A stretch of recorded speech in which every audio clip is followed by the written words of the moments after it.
お待たせいたしました。第2セッション、20世紀史からの教訓、世界戦争と冷戦の時代を開始いたします。ご登壇の皆様をご紹介申し上げます。モデレーター、細谷雄一様。ありがとうございます。パネリストは、バラク・クシュナー様、中西博様、島津直子様です。ご登壇の皆様のご所属については、お手元のパンフレットをご覧ください。それでは、モデレーターの細谷様、お願いいたします。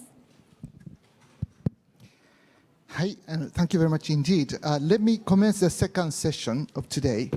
I am Yuichi Hosoya. I'm a professor of international politics at Keio University and also senior adjunct fellow at the Japan Institute of International Affairs.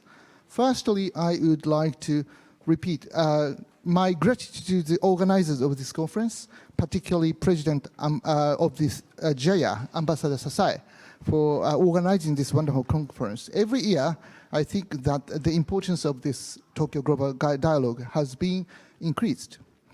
The focus of the second session is on the history of the 20th century and its impact upon the current international affairs.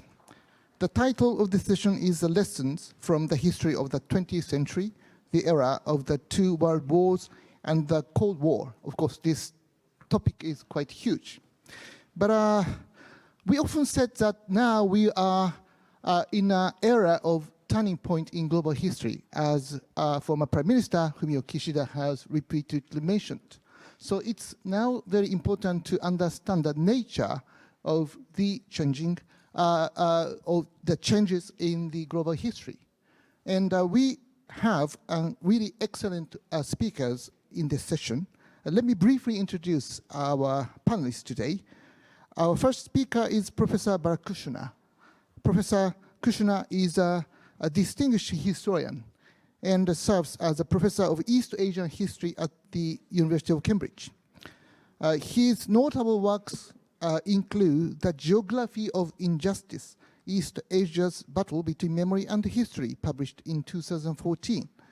And Professor Kushner is also very famous for his own research on Japanese ramen. His book on the Japanese ramen is already translated in the Japanese language and quite broadly read. And he often comments to Japanese newspapers on ramen as well. In addition to, of course, his research on East Asian history, modern history. And second speaker is Professor Naoko Shimazu.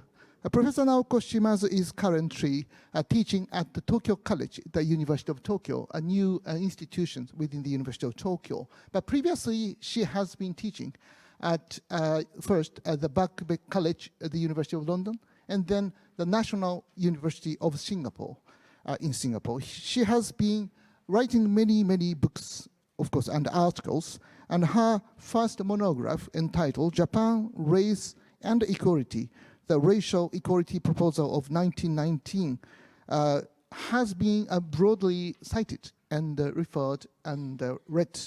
And her research on history, including particularly racial aspect in it, is quite important in many ways. So we are I'm particularly looking forward to listening to her idea about how we should understand the important issue. And our third speaker is Professor Hiroshi Nakanishi. Professor Nakanishi has been teaching international politics at the Graduate School of Government at the Kyoto University for over perhaps 3 decades. And he specializes in international history of the 20th century as well as Japanese foreign and security policy. And Professor Nakanishi has been serving in many, many advisory panels within the government. And notably, he recently joined an expert panel chaired by Ambassador Sasai, which comprehensively reviewed Japan's national defense capability during the Fumio Kishida administration in the process of creating a new national security strategy. I now like to invite each speaker to present their initial remarks in 10 minutes. So Professor Kushner, the floor is yours.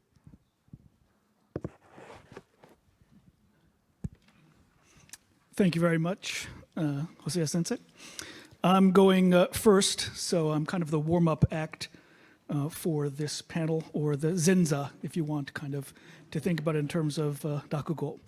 Thank you very much for the opportunity to discuss historical issues I've been examining regarding the end of the Japanese Empire and the search for justice in its aftermath. This is the 80th year of the end of World War II in East Asia, and we continue to debate why Japan launched a war first in China and then against the West, while assessing the reasons behind its ultimate loss. And I was asked to address three main points: Japan's defeat, the idea of post-war justice, and the legacy of memory about empire and war. So first, let me begin with point one, the defeat. How Japan found itself defeated in the late summer of 1945 was an arduous process, and the interpretation of this continues today. There are various twists and turns, and some of those are reflected, I think, in how government and large organizations operate in Japan in this day and age. We can consider the 2011 Fukushima Daiichi nuclear meltdown as a comparison. Many asked, was the national leadership asleep at the wheel? Was it the company's responsibility? Or was the incident simply, quote, inevitable? But in terms of defeat and post-war, the use of these terms, I think, mirror our tendency to divide history according to what a famed French historian called the last catastrophe. And those labels ignore continuities or underlying structures that affect change, and they focus instead on military battles as historical milestones. And I think we're going to talk about this a bit in the discussion as well. While Japan's defeat was clear in its domestic islands, this wasn't the case at all in China, Taiwan, or the Korean Peninsula, where the Japanese Imperial Army remained extremely powerful. General Okumura Yasuji, the last Japanese imperial general really to have control in China, even questioned in his immediate post-war diary if Japan had actually been defeated. So the post-war order in East Asia did not accept the American view of Japan as a vanquished military has-been. Within the region, defeated Japan remained an important player and a model of modernity. Chinese nationalists employed former Imperial Japanese officers to train their new military on the island of Taiwan, while the Chinese Communist Party utilized thousands of, quote, retained Japanese technicians, soldiers, and nurses. Even South Korean army generals who had trained in the Manchu Imperial Military Academy, that training influenced their strategic outlook post-1945. The Japanese vanguard Meiji-era journalist turned imperialist, Tokutomi Soho, viewed the Japanese as students of what he called, in 1945, the school of defeat. As he explained to those seeking guidance, including future Prime Minister Nakasone, Japanese leaders were already thinking about the long game. They were advised to keep an eye on China as the key to Japan's future success. In the immediate post-defeat era, many were already considering the future rather than dwelling on the past. And this brings me to point two. Justice. While Japanese leaders tried to look forward, Japan's neighbors would not allow it to forget the past. European attempts to restructure society after Nazi oppression created new legal tools to try war criminals. The Tokyo trial took on much of this responsibility, but Japanese war crimes were adjudicated across the former empire in thousands of trials. And these trials represent what I call competitive justice.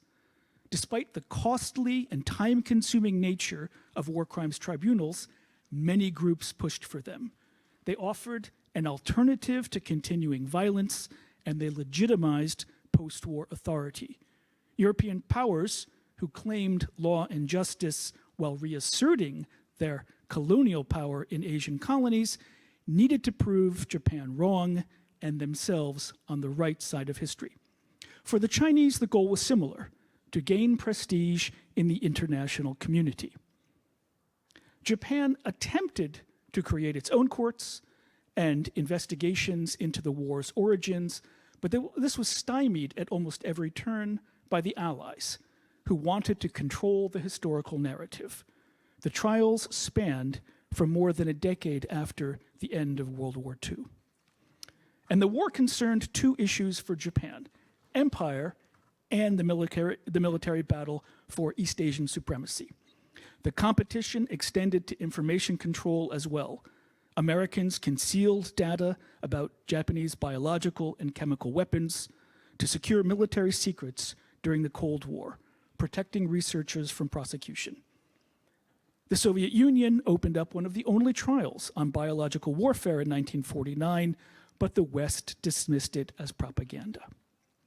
The conversation about justice received or justice denied continues today, demonstrating the emphasis placed on defining the meaning or meanings of Japan's empire and World War II. And this brings me to point 3, the legacy. The new order in East Asia attempted to center on the rule of law, but it faced many obstacles due to the absence of the rule of law in countries other than Japan. Post-war China split between the CCP, the Chinese Communists, and KMT, Chinese nationalists, controlled Taiwan. Neither allowed the rule of law to take hold, with mainland China basically continuing a series of different revolutions until the 1980s, and Taiwan implementing martial law until 1987. Sadly, the Korean Peninsula also saw little democracy until South Korea's transformation in the mid to late 1980s. East Asian governments were deeply concerned with managing how their populations understood World War II and how they understood Japan's imperial loss. The situation in the immediate post-war saw crumbling former European imperial spheres competing as two new superpowers emerged, the US and the USSR. And this history, I argue, continues influencing politics through courts and laws limiting historical interpretations. We have gotten to the point of an over-reliance on law, in the words of British Chief Justice Lord Jonathan Sumption, what he calls an empire of law. Courts have become the primary venue for resolution and reconciliation, which he believes sideline significant political and civilian processes.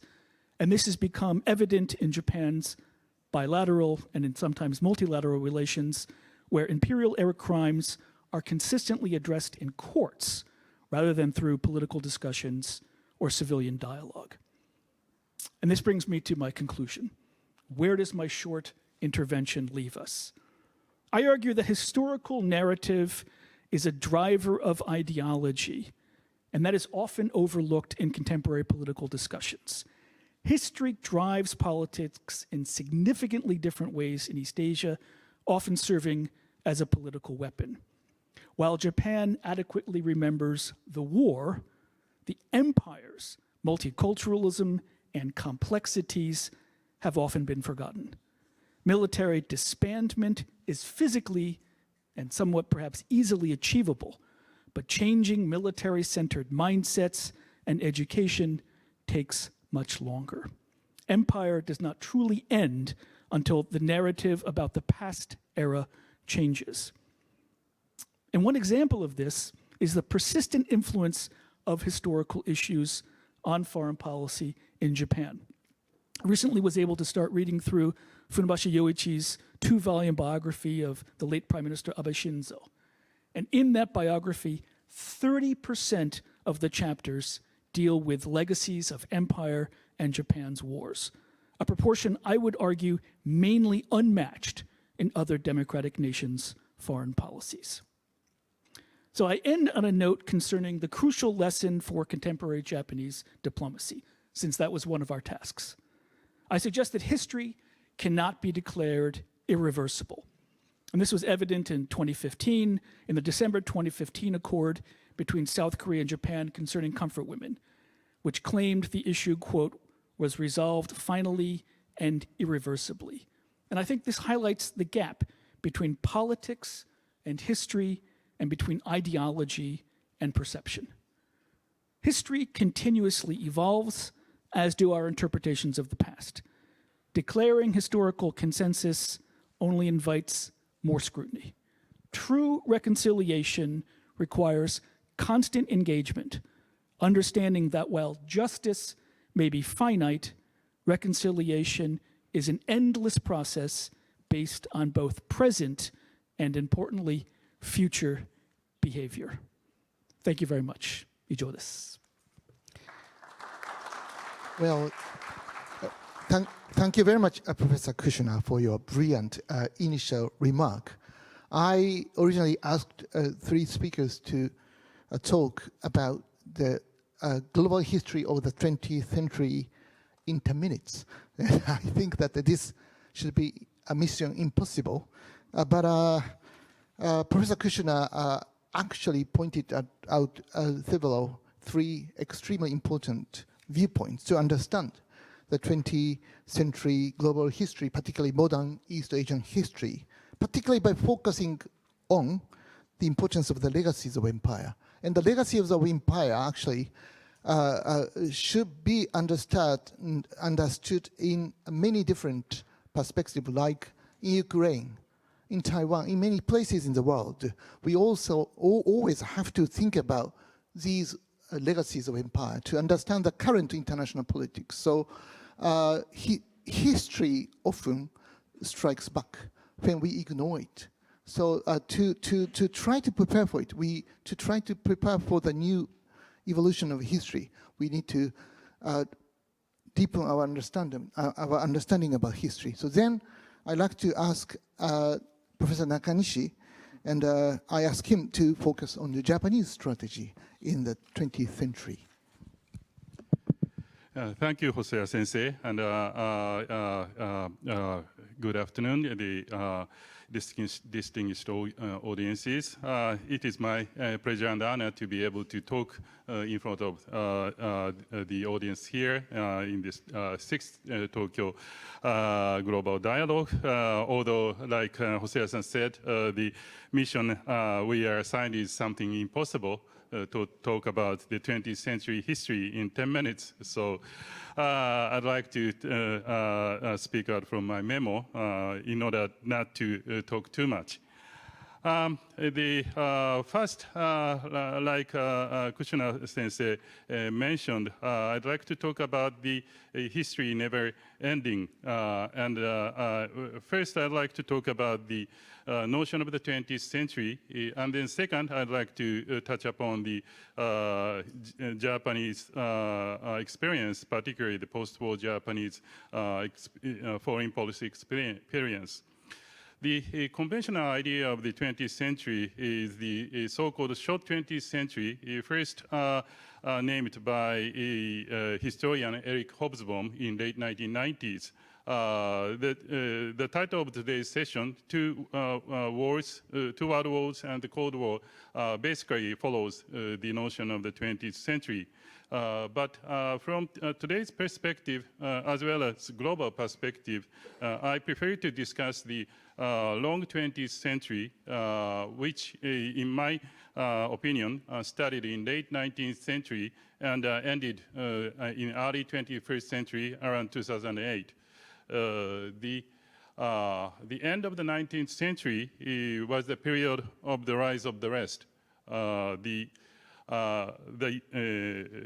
United States, Japan, and Russia, China, Ottoman Empire, India were actually rising, experiencing the changes in politics, economics, and technology, culture. Later in the course of the 20th century, some of them succeeded relatively, and others failed. The most successful one was obviously the United States.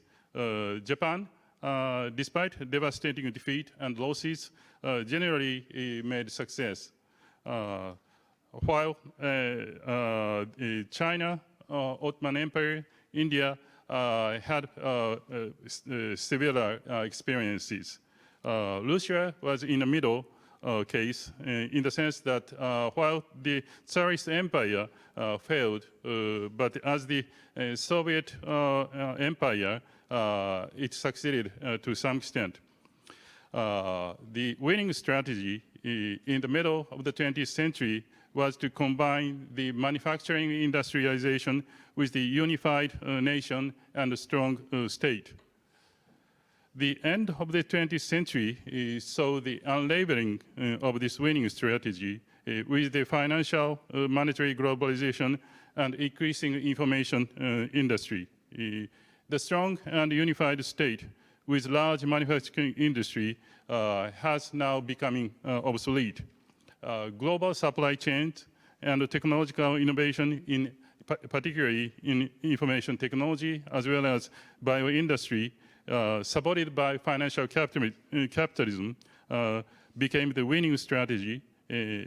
Hence, the decay of the mid-20th century institutions inside and outside of the state, which we are observing today.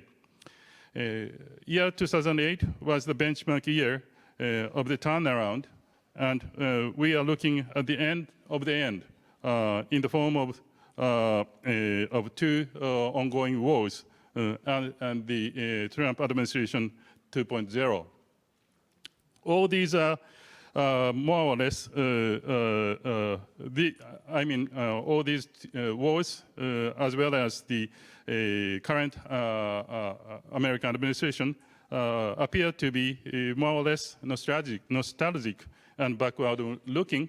But given the uncertainty ahead, people tend to linger on the good old days, though they will never come back. Then I'd like to talk about Japan and the Japanese strategy. Even though this year is in many ways memorial in the sense that we are having the 80th anniversary of the end of the war, as well as the Showa 100, which started in 1926. Nobody cares about the 200th anniversary of the writing by Aizawa Seishisai, whose book title was Shinron. Aizawa was a scholar in the middle school and has written on the notion of the imperial institutions as well as the foreign policy, but his writings is not well known today. But I think the book Shinron was the first modern strategic writing by a Japanese, combining three key elements of national strategy: the national constitution, economic welfare, and external security. In a macroscopic view, I think there are roughly three periods of strategic priority in the last 200 years. The first period was mostly in the 19th century until 1889, when after the Meiji Restoration, Japan found the solution of the national constitution in the form of the imperial constitution promulgated in 1889. The second period was from 1889 to 1945, when Japan sought the external security by expanding its sphere of influence and then empire around its neighbors, and faced the severe defeat through the Second World War. Because of the time shortage, I talk mostly on the post-war Japan, where economic prosperity and the national constitution were given higher priority, while Japan depended for external security on American-led international order, the United States military deterrence based on the forward military presence and nuclear arsenal, and the American economic commitment for free trade both matched Japanese interests. While Japan increased its burden sharing in upholding that order in the last 3 to 4 decades, probably now is the time to think of the new strategy, combining the 3 elements Aizawa Seishitsai talked about 200 years ago. Then I'd like to talk about the lessons of the 20th century for the future. First, no one will be like mid-20th century United States, including the United States itself, and nobody will replace the United States in the coming decades. Like it or not, we are living with multi-civilizational worlds. That may sound a bit China or Russia-ish, but multi-civilizational world does not have to be the world of civilizational competition and conflict like Sam Huntington depicted 3 decades ago. Second, Trump presidency aside, the American military deterrence and commitment to free trade are both structurally declining because of the shift towards information capitalism. That is the rationale for the fundamental review of the Japanese external security thinking. Third, while Japan still keeps lots of resources, but the dwindling population is the key factor Japan needs to face directly with. There is no escape from this truth. Besides, Japan has lots of friends, but Japan probably needs to have more number of secure friends along with the United States in neighbors, Asia-Pacific area, and in the Pacific region, and globally, including Europe and the other parts of the world. Fourth, despite multi-civilizational vision, we need to realize the primary commonness of mankind, the challenges to the humans by climate change, pandemics, deepening information society, and depopulation make us realize the commonness of mankind. And but bottom down, we Homo sapiens species are one and the same in time and space. Fifth and lastly, the commonness of mankind seems to be the one role Japan can play in the coming century, I think. The commonness of human being is both time and space oriented. The Japan's openness in a sense of culturally importing various civilizations while accumulating those civilizations without suppressing the primary or primordial human experiences is one of the character which is unique to Japan, while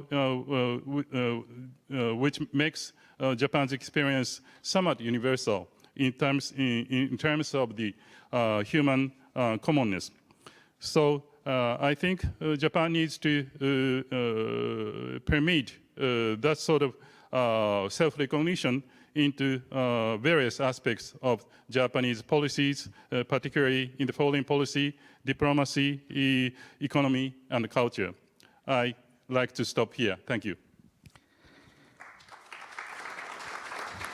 Thank you very much, Nakanishi sensei, for your excellent talk on the Japanese strategy. I always feel that Japan can make a difference. And that's why Japanese strategy matters. How to formulate, how to support the international order of our time. So I really like to thank Professor Nakanishi for sharing for your insights. As I mentioned in the beginning, Nakanishi sensei played an important role in creating the recent national security strategy in the Kishida's administration together with Ambassador Sasae. Ambassador Sasai and Professor Nakanishi were, I felt, two important strategic thinkers who actually created the foundation of the current Japanese strategy. And 12 years ago, in the Abe administration, previous time, Professor Shinichi Kitaoka played a significant role in creating both Japan's national security strategy as well as Abe's statement, historical statement. So we have in this room so many Japanese mainstream strategic thinkers. So I'm looking forward to the discussion afterwards. Then I'd like to invite Shimazu sensei. Professor Shimazu always has been trying to bring, from my viewpoint, innovations in the methodology of historical research by adding new, fresh insights. So I'm looking forward to listening to your today. Thank you very much. Hello, good afternoon.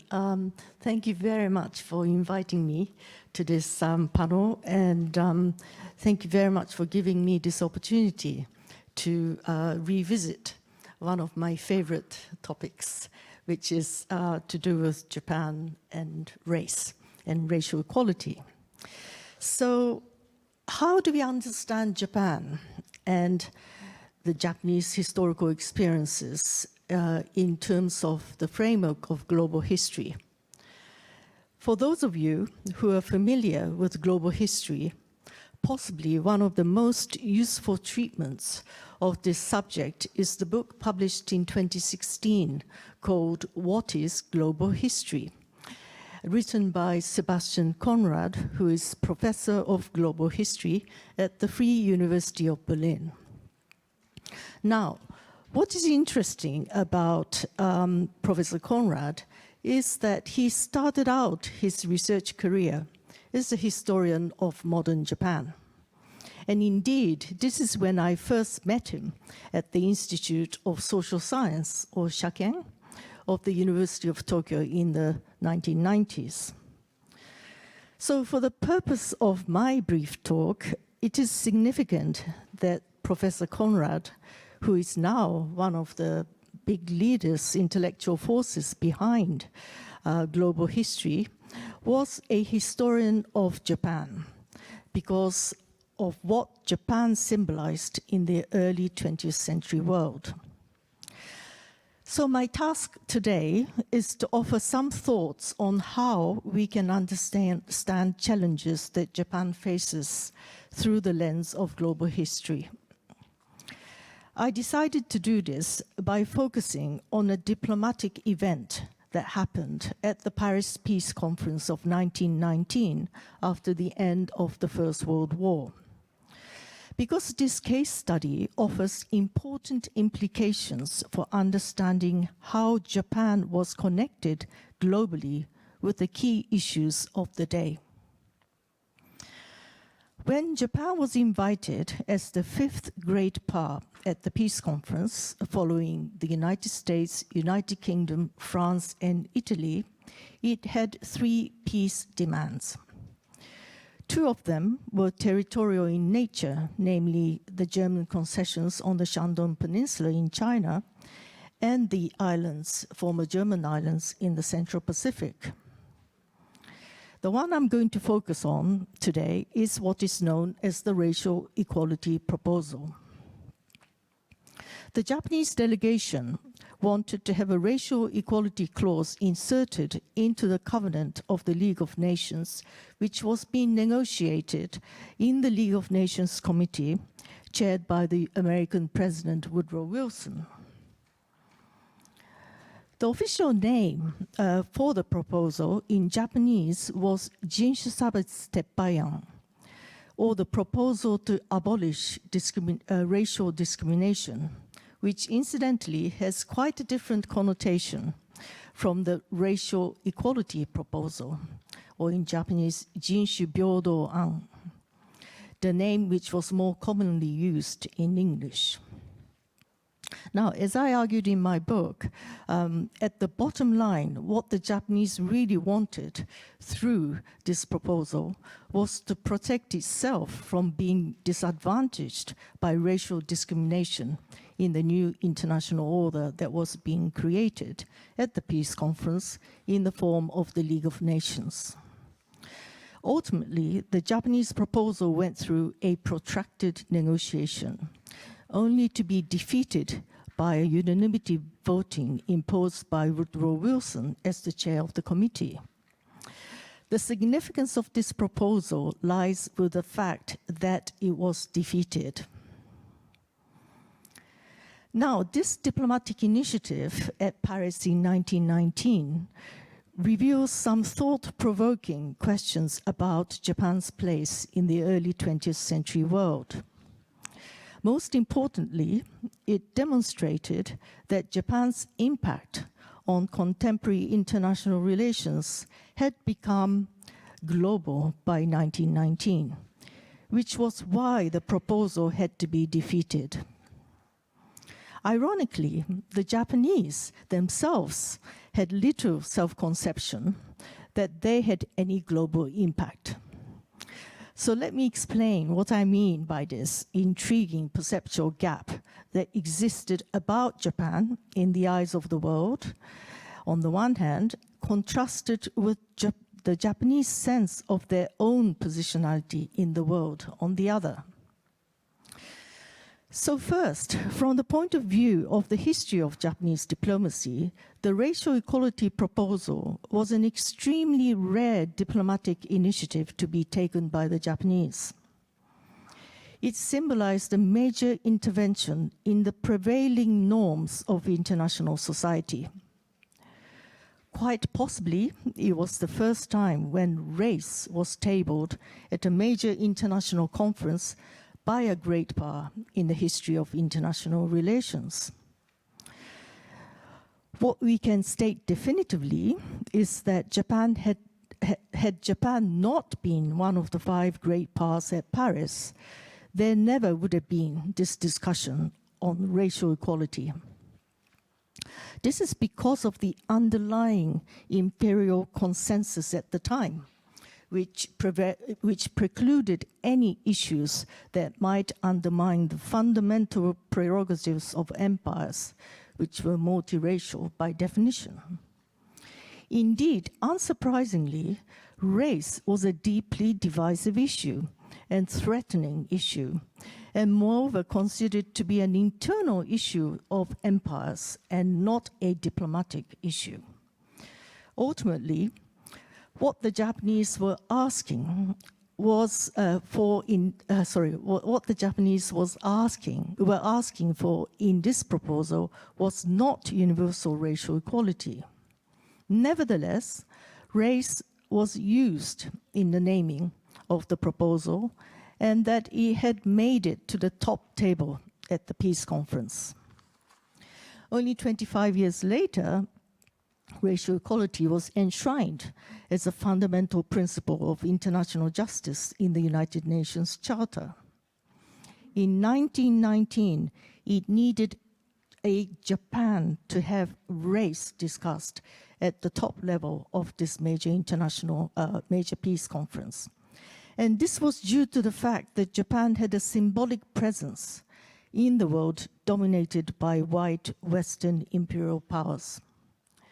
Even though the Japanese did not articulate their positionality in this way, their very presence was an embodied presence of difference in the elite circle of great powers.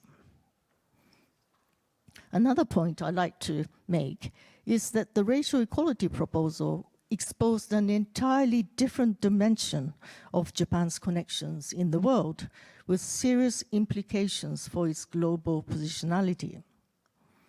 Among some leaders, the proposal was regarded as an immigration proposal, in particular, which could lead potentially to unlimited Japanese immigration to the territories of the member states of the League of Nations.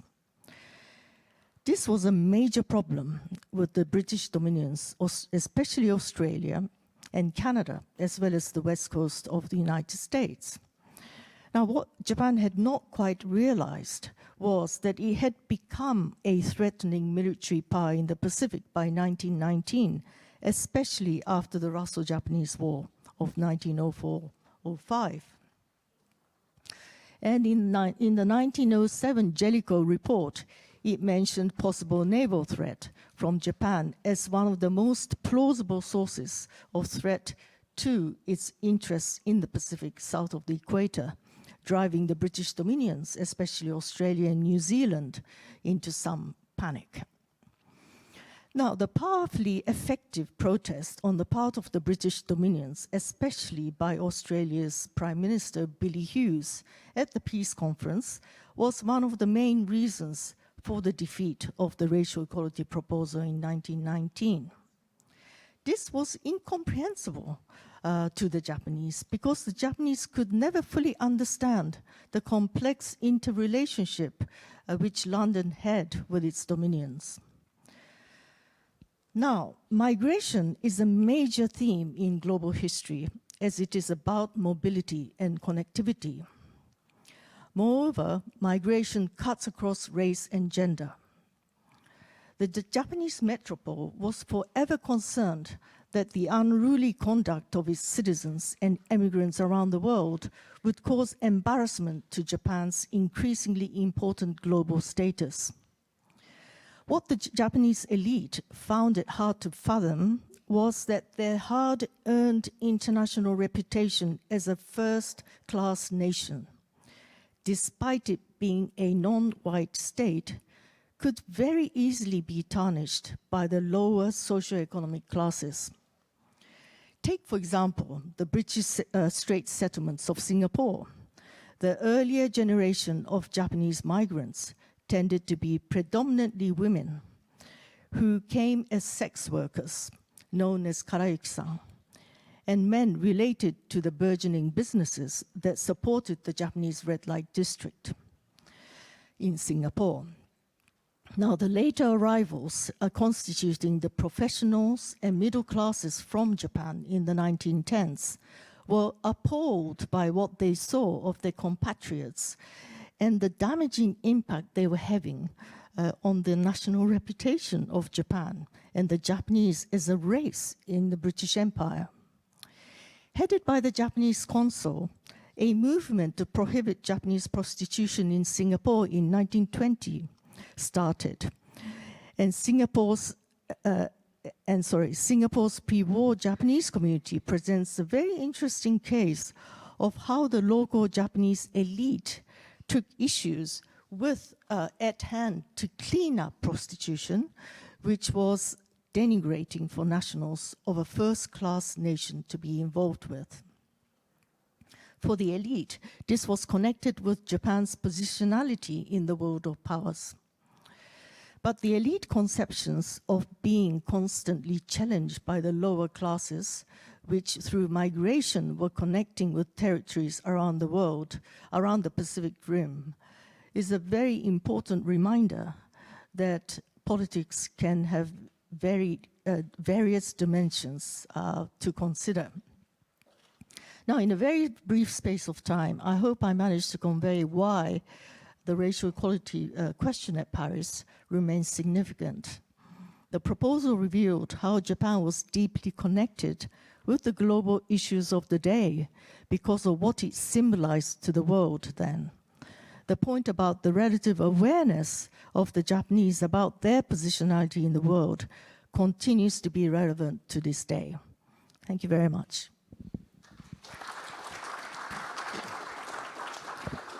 So, Shimazu Sensei, thank you very much for providing us an important insight to understand how Japan was facing nearly a decade ago difficulties in being treated as an equal status in the international community. And nowadays, I think that many countries are following the Japanese path to be treated equal in the international community. Surprisingly, three panelists actually kept time of the 10 minutes, even though the topic is so huge. So we have about 20 minutes for discussion among ourselves, I mean the panelists, and then we are going to have about 30 minutes question and answer Q&A session. First, I'd like to ask two big questions to all the three speakers. We have been dealing with important key issues of the global history in the 20th century. And as I mentioned in the beginning of this session, former Prime Minister Fumio Kishida was repeatedly mentioning that we were in a turning point in history, world history. And I think that the historians are usually good at understanding both changes and continuities in history. We are now seeing the start of the second Trump administration, and many saying that the second Trump administration will be quite revolutionary.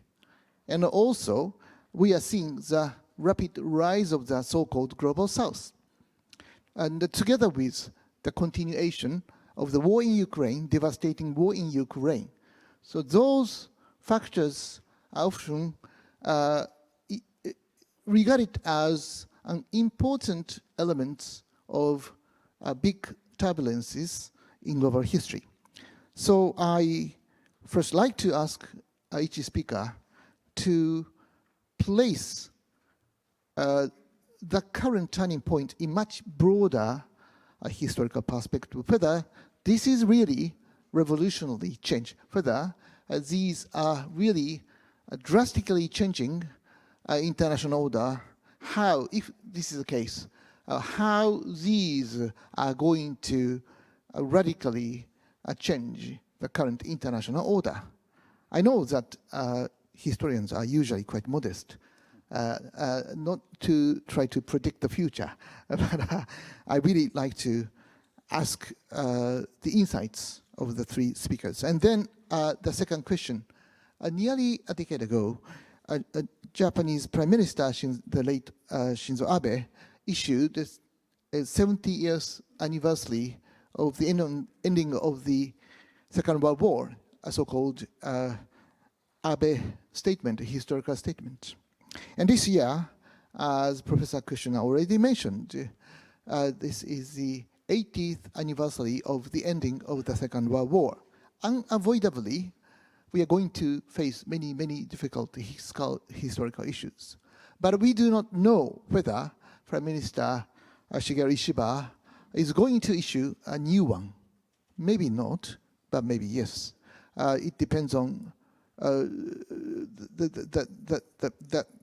politicians who evaluate the importance or the meaning of the historical statement. But anyway, this is the 80th anniversary of the ending of the Second World War.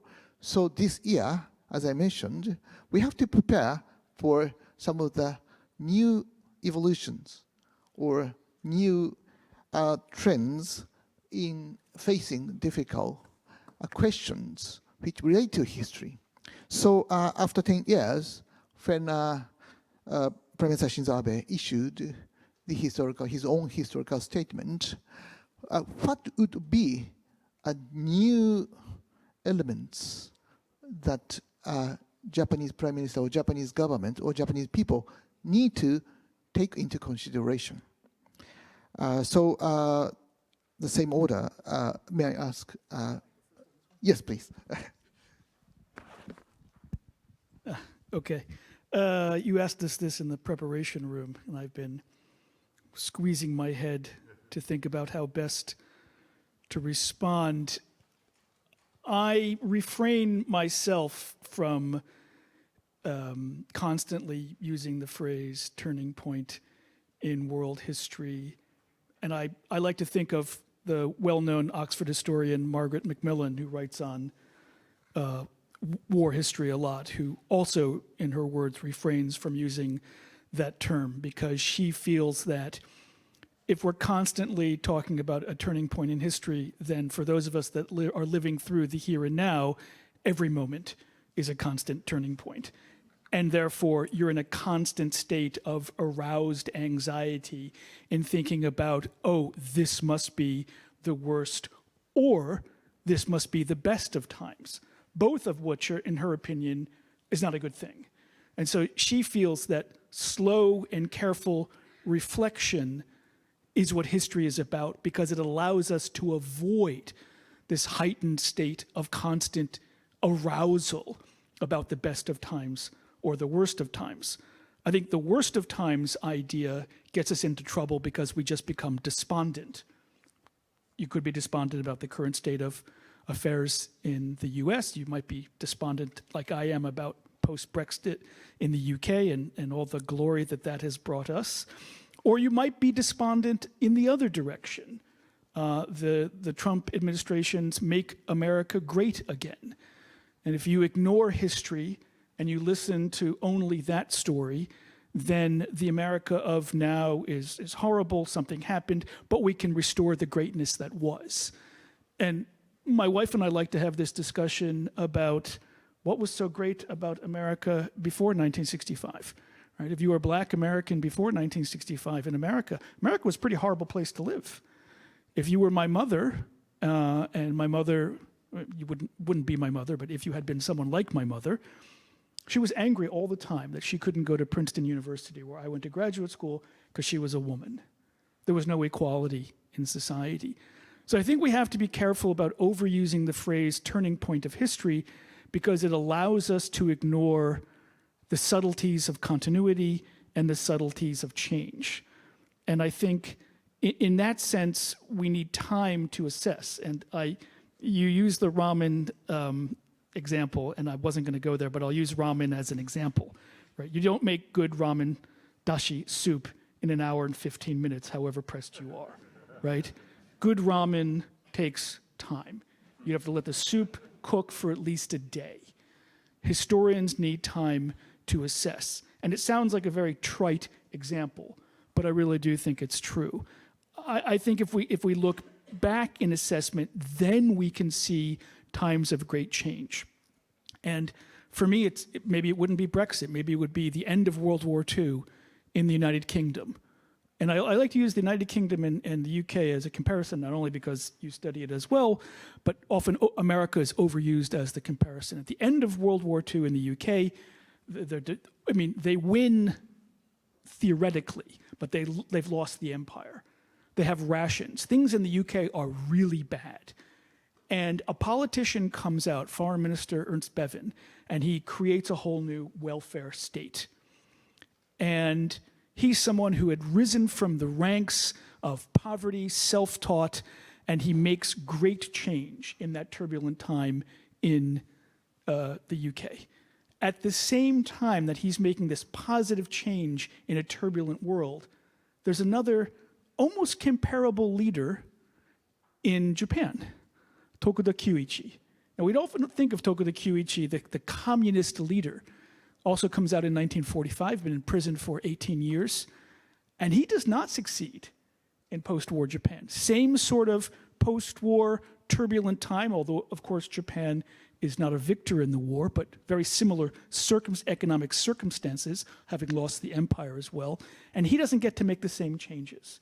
So for me, instead of labeling a turbulent time or non-turbulent time, or this is the worst or best of times, I think if we take more specifics and look at them, we have a better idea perhaps of what was changing and why.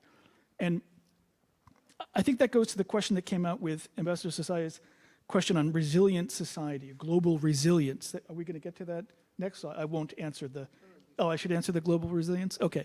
So in some ways, perhaps when we don't look at, is this a turbulent time, is this not a turbulent time, but ask more specific questions in historical investigations, we can then answer what is global resilience and how do we achieve it. And I think the Tokuda Kyuichi and Foreign Minister Bevin example is very interesting because it shows how the UK society in the immediate post-war had opened its class structure to more than just its elites. And it was creating a society for not just elites, but for the poor, the vulnerable, those who had been ignored by the state previously. And over time, it became increasingly prosperous. Japan wasn't quite able to do that in the beginning of the early post-war, but eventually was because its society also opened up. And I think those questions more specifically perhaps help us understand the difference and then help us adapt policies that achieve such a society. And you asked, should I go to the second question? You asked the second question about the 80th year of the anniversary of the end of the war. And what I wrote in my notes is, at what point do we keep remembering, but at what point do we start forgetting? And this has come up a lot in memory politics, but also in reconciliation. No one wants to forget, but we certainly can't remember everything. And one of the issues, perhaps, that might be of aid in thinking about where do we go in the future is to focus on an area where I don't think perhaps Japan or the Japanese government has been as successful in considering, and that is demonstrating how much Japan has changed from 1945 until the present. Japan's past, its imperial past and its imperial crimes are well remembered in East Asia.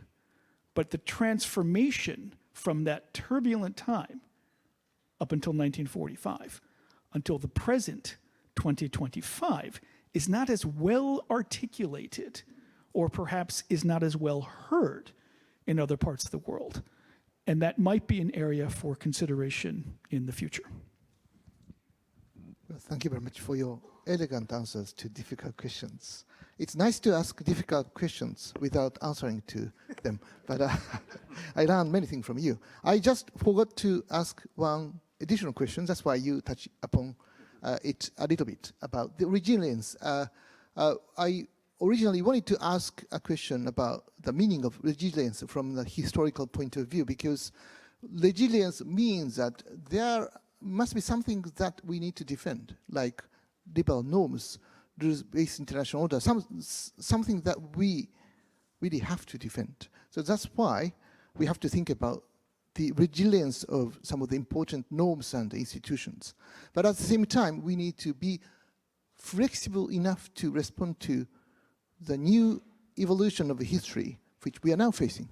That's why resilience is perhaps situated between the change and continuity, flexibility, and importance of defending some important values and norms and institutions.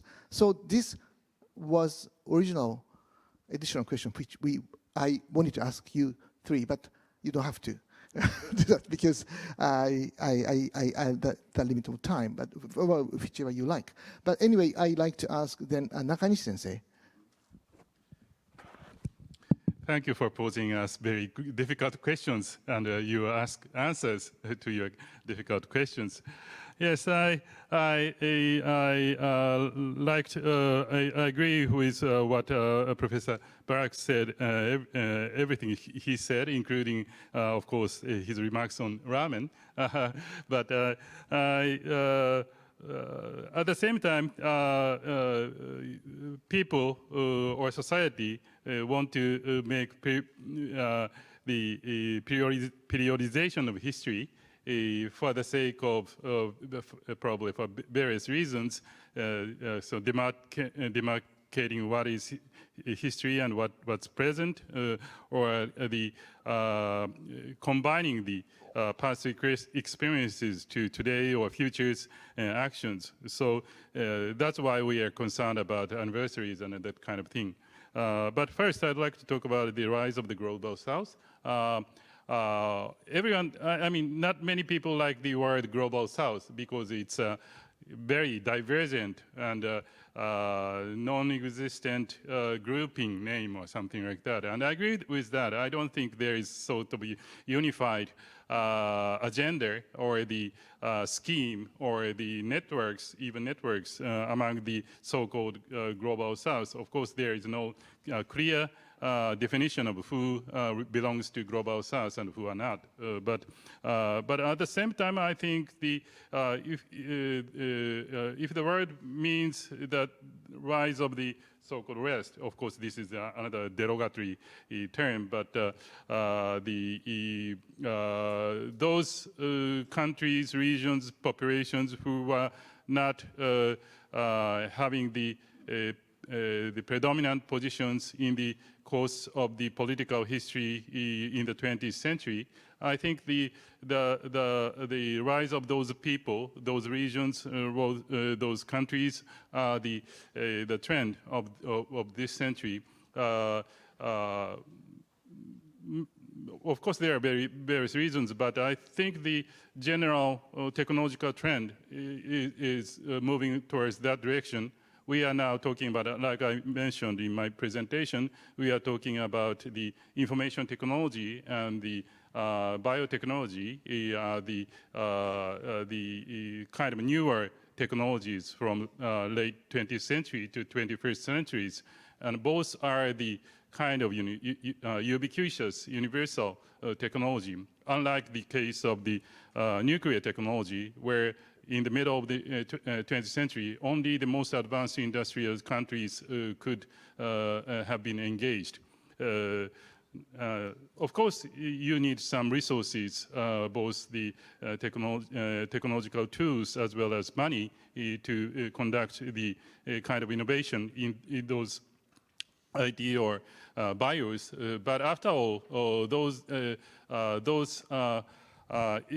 spheres are very much widespread among human beings. It's not elitist. It's more universal, more popular, oriented masses. So for those who are in the sort of inferior position in the course of the 20th century are kind of gaining ground because that kind of technological orientation has been shifted towards more of the popular oriented technology. So I think that's the fundamental reason of the so-called global rise of the global south. So I think we cannot ignore that trend in this century. Secondly, I'd like to talk about the 80th anniversary question. Personally, if I'm asked whether the prime minister of the summer in Japan, who may not be necessarily Ishiba-san, but anyway, if I'm asked whether he or she should talk about the 80th anniversary speech, I will advise not to do that because it's getting to be more and more of the 10-year sort of convention to talk about the our sort of judgment of the last war, and always the discussion is if there is anything new that may be bad from the last three speeches in 50s by Murayama, 60s by Koizumi, and 70s by Abe. So those kind of things are pretty silly. So I don't think it's a good idea. But if there is a need to do that kind of anniversarial speech, I think he or she should talk about the 80 years of peace Japan experienced, partly thanks to Japanese people's efforts, but of course partly because of the international environment in this part of the world. But anyway, our experience in the last 80 years is a very important one, given the today's very much violent situations around the world, not only the wars, but also the social violences by particularly the cyber world. So talking about peace seems to be the importance. And that relates to your another question, resilience. And In my view, resilience means what Charles Darwin talked about. The one who can survive is not the strongest one, but who can change itself. So I think the international order, or the order in general, has to change itself in order to survive.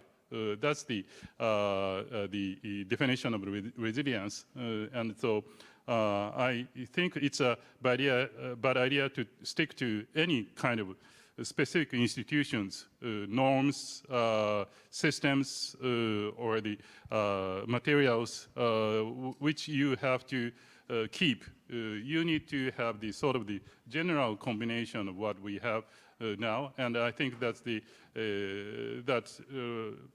leads to the notion of peace. That has to be kept as the resilient order in the last 8 years. I stop here. Well, thank you very much, Nakanishi sensei, for sharing your valuable insights with us. Shimazu sensei, どうぞ。 Yeah. Okay. Thank you very much. It's a very hard act to follow after Professors Kushner and Nakanishi.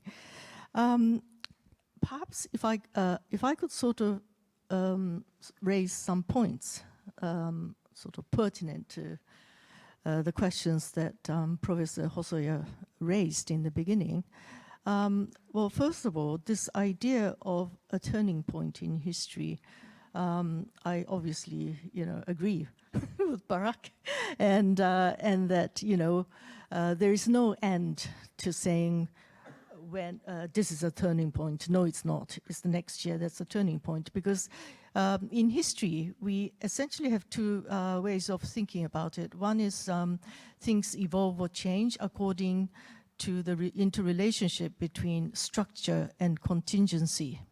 So this turning point idea is actually to do with contingent factors in history, in human history, and how society changes. And they could be small contingent factors, or it could be large. But if you look at history as such, this is almost always happening somewhere.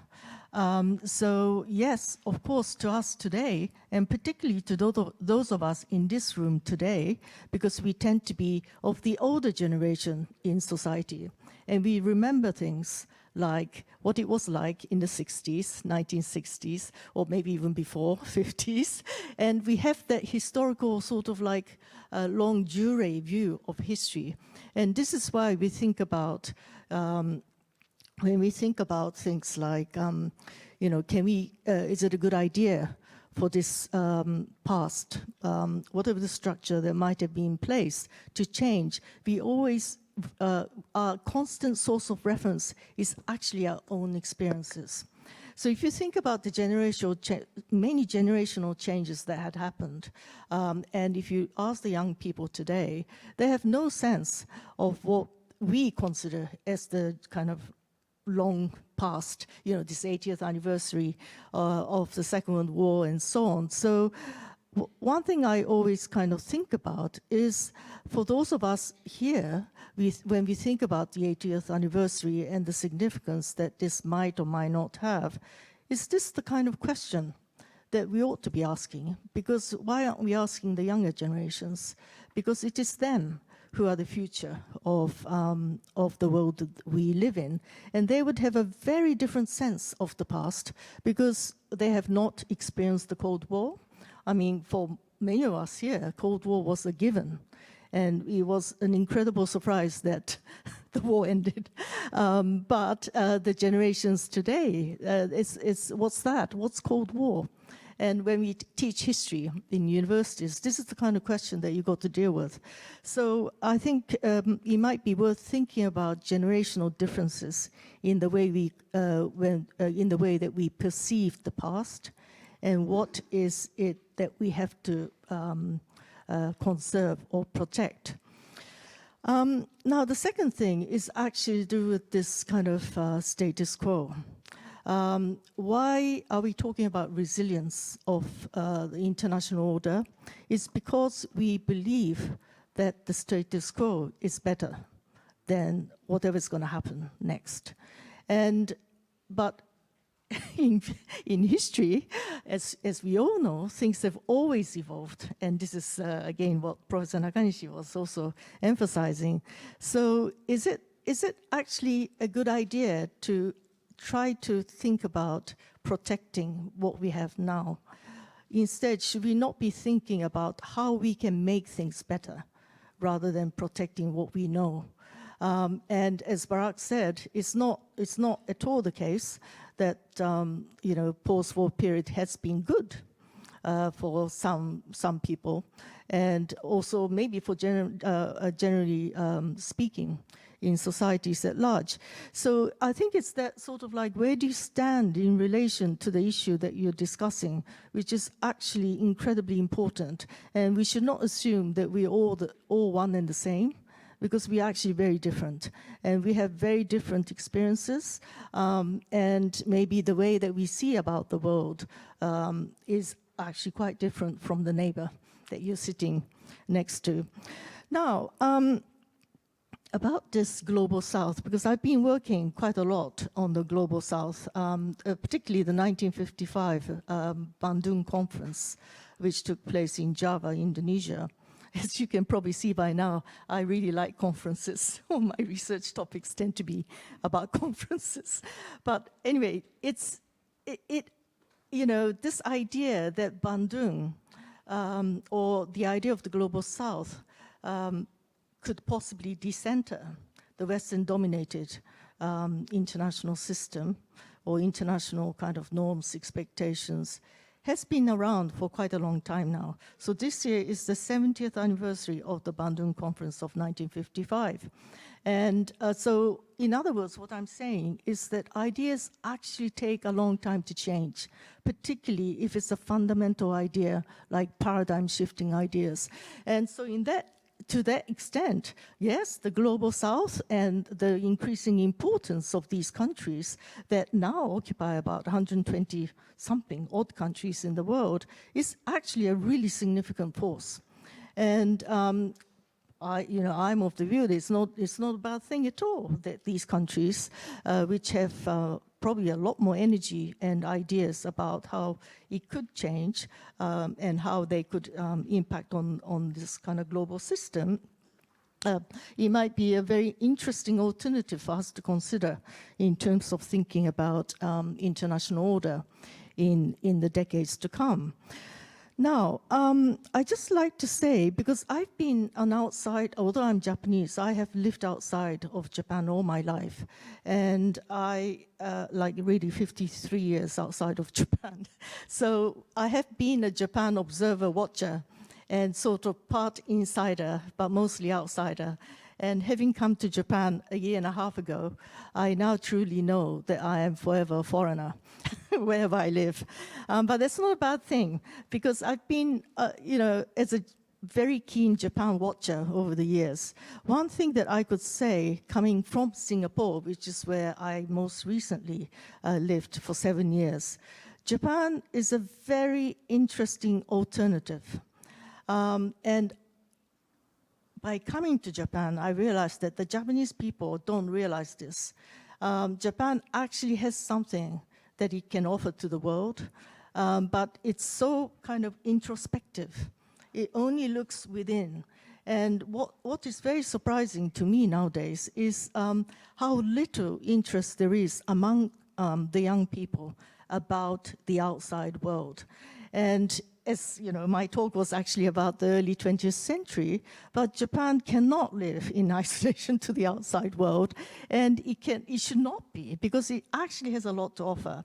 And when I kind of talk to institutions and scholars in Europe and in the States, they're often looking for partners in Asia, because Asia at the moment is not stable, and Japan is stable. And this is the point that I think Japanese policymakers, I hope, will really take into consideration, because there is something Japan can do.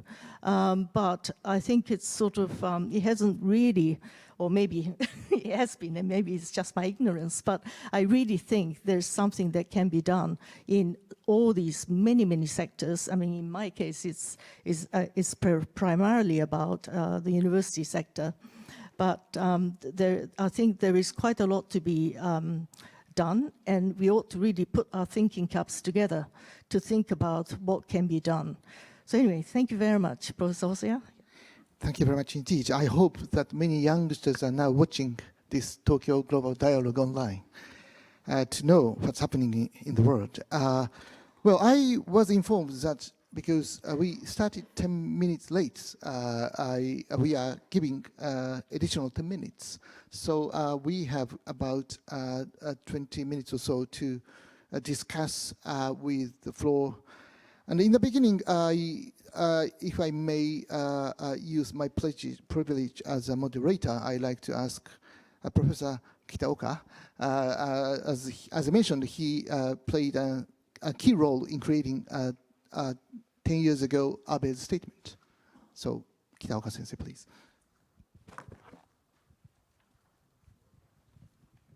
Thank you very much, Hosoya-san. My name is Kitaoka, Emeritus Professor at University of Tokyo, former President of Japan International Cooperation Agency, JICA, and former Ambassador to the United Nations. I believe that this session is about the lessons from the 20th century history and the era of World War and Cold War, which was not very much discussed in your presentations. When we look at the very beginning of the 20th century, the world was dominated by several Western countries, all Christian countries. And then after them, Japan was rising. In the late 19th century, there was an argument in Japan, even in Japan, that we should be, how about changing our religion to Christianity in order to be accepted as a legitimate member of the powerful countries. But now, look at the world. The Christian countries are minority. Okay? Look at the G20 and then a variety of the countries. In early 20th centuries, several countries with colonies, they fought each other, terrible fighting. And during that fighting, they tried to make use of the colonial powers. And then when Japan invaded into Burma, for example, Japan fought with the Indian soldiers rather than British soldiers. Then when Vietnamese wanted to fight the war of independence, the soldiers were mainly from Africa and rather than France. Okay, nowadays, you know, the technology produced by the Industrial Revolution was only monopolized by the Western countries in early 20th centuries. Well, not it's everywhere. With the assistance of those countries, rise of India, one of the very important things, rise of China, very important. So the change was very important. Another big change was the invention of nuclear weapons, which is a kind of veto against any kind of criticism from others. And also another important thing was the rise of Marxism and some other totalitarianism ideas, which was about to go, but not really, which is still existing in China and some other countries, with the highly developed technology of controlling the people. So those countries, important things are not discussed fully. That's some of my minor complaints. Okay, let me say about something. I was, I played some role in Prime Minister Abe's issuing the 70th anniversary statement. I'm quite opposed to the new idea of 80th anniversary. We don't have enough time, enough energy, right? By issuing a very important statement, can Japan and East Asia or world can become safer, richer, happier? No. We do not have enough time to engage in this kind of activities. Of course, there's another kind of idea of issuing some statement looking back the rise and fall of Japan within, and how Japan prospered and stagnated and tried to go ahead. This kind of reflection might be possible, but still the statement centered on the aggression and apology is something we should not do, because that is not a way by which we can become safer and richer. And then, what then Japan's role is that this is to follow up the statement or question from the Mr. Otsuka in the final session. In the former session, Admiral and Ambassador Otsuka said that he believed in working as an admiral, as a Navy sailor, and believing in the common values. Common value? Is Mr. Trump committed to any value? I wonder. And on the other hand, by committing to very advanced liberal values, can we embrace the developing countries now? No, I don't think so. Japan, JICA started our ODA 70 years ago. And then during 1950s, 60s, Japan was criticized by UK, France, and other Western countries. Why Japan was assisting those kind of authoritarian countries, undemocratic countries? We said that certainly, but they are not terribly authoritarian. They are certainly stable. By supporting them, if they become richer, then they may become democratized. It was realized. That was a very great success on our side. And of course, it was made possible by the hard working of the people in Southeast Asia, but Japan played some role in it. By not sticking to the universal values strictly, but a little bit, ambiguously. For example, in Pakistan, Western countries criticize Pakistan for, discriminating women in education, for example. Women have to be, women are weak, so they have to be protected. So they are not allowed to go afar. That's why they cannot go to school. Then the literacy rate is very low compared to men. It is criticized. But Japan's approach is not like that. We do not criticize. We do not take the name and shame approach, but we quietly build small schools near their villages. And then this is what I call the indirect and the long-term approach is very much needed to embrace the developing countries. Unless we can embrace many of the developing countries, we cannot re-establish the world order today. Therefore, this is probably the role of Japan. Then, in other words, the redefining or the universal values so that they can be accepted by the developing countries are very important. This was, in a sense, predicted by some Japanese people. Like, for example, Okuma Shigenov said the importance of the harmony of the West and the East by Japan. And also, when Japan was accepted by the United Nations, then Foreign Minister Shigemichi said Japan can become a bridge between the East and West. That is, in a way, some kind of prediction by their instinct. So this is high time, I think. Therefore, rather than devoting our energy into the issuing another statement, we should think about our role in the world, and we should think about re-energize Japan's economy. Thank you. Well, thank you very much indeed, Kitaoka-sensei. Maybe we should have included Kitaoka-sensei as an additional panelist in this session. Then we could have additional insights on these important arguments that we couldn't properly provide. But let me ask one or two participants to raise question or comments. Akasaka-san, please.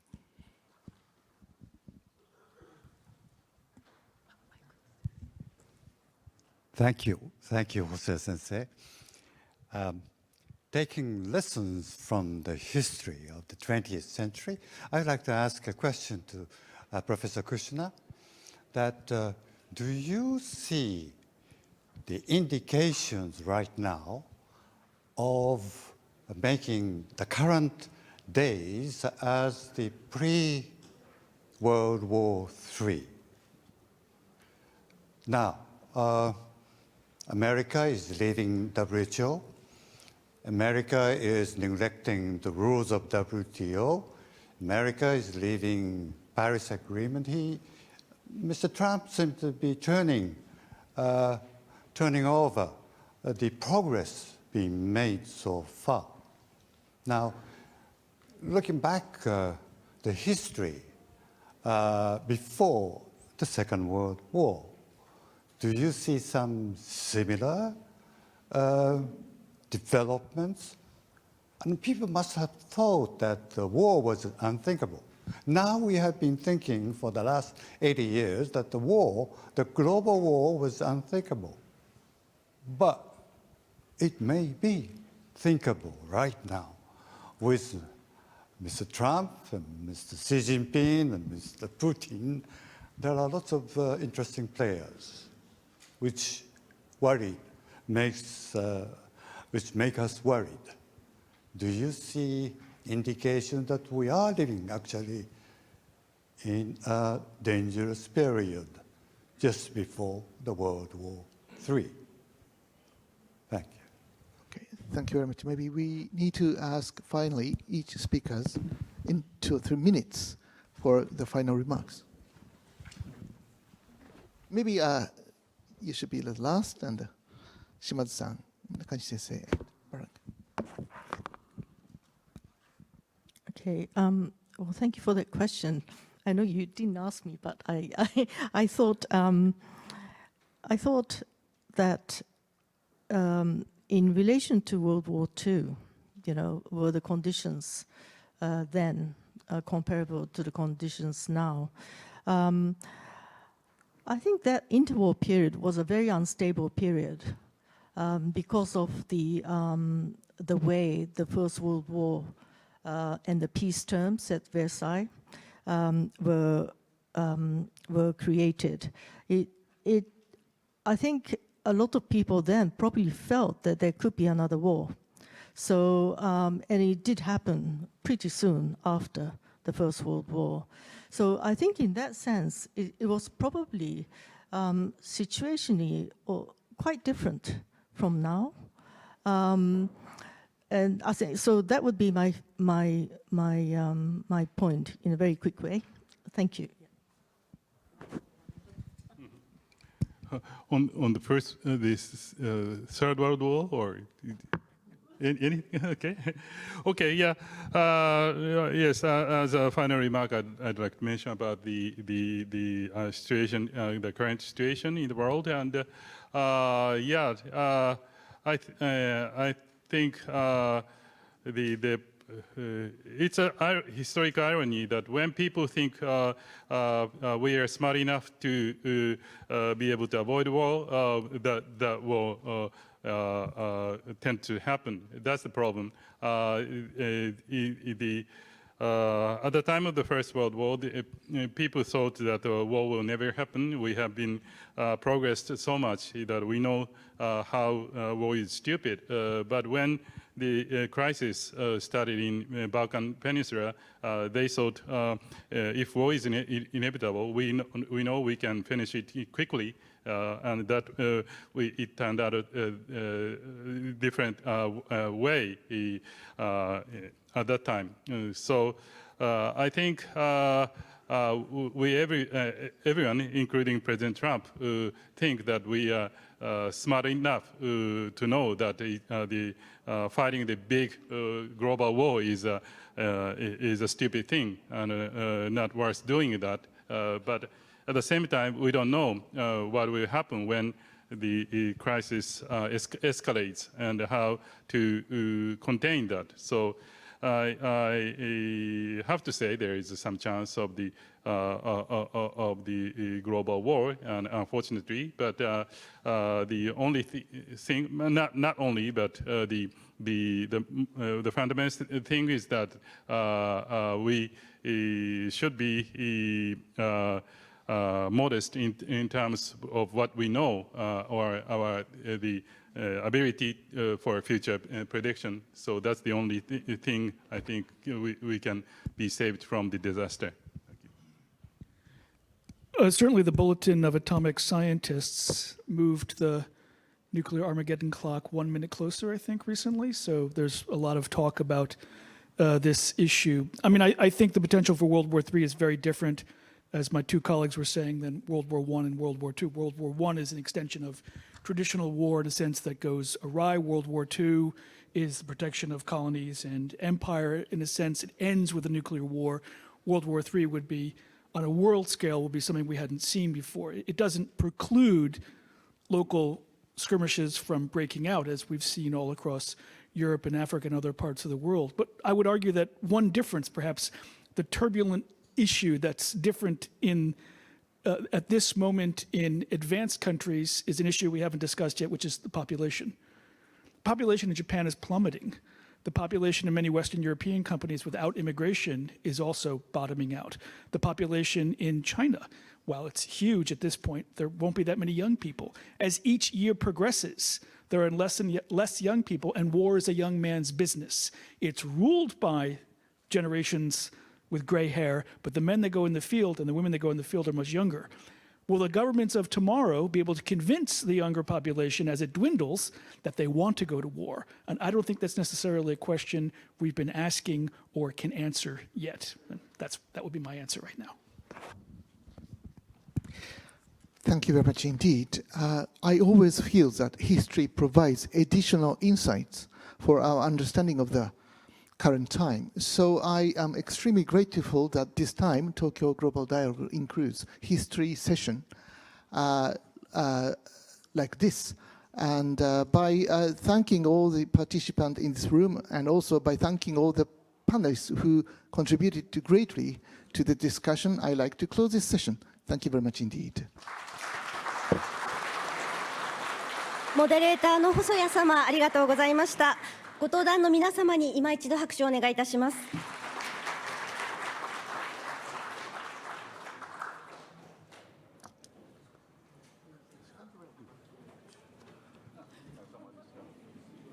次の